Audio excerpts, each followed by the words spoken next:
بودن با یه دختر قوی سخته، خیلی هم سخته. به خاطر همین خیلی از پسرها دنبال دخترای ضعیف و تو سریخور میرن، چون عرضه بودن کنار یه دختر قوی رو ندارن.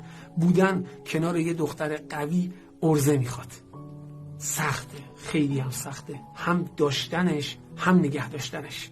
چون اونایی نیستن که شما بلاکش کنی بعد بره با یه خط دیگه بیاد، دوباره بلاکش کنی بره با یه خط دیگه بیاد.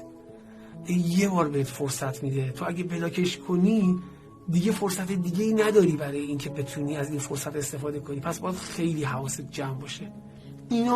اونایی نیستن که شما تو سرشون بزنی و اینا بازم بگن که چشم، تکرار نمی‌کنم، باشه هرچی تو بگی.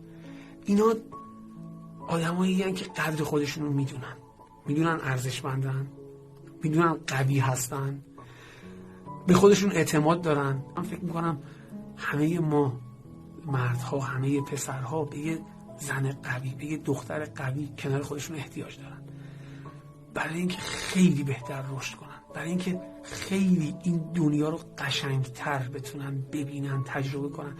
اگه شما یه دختر با این مشخصات داری اطراف خودت، دو دستی صفر بچسبش، ولش نکن.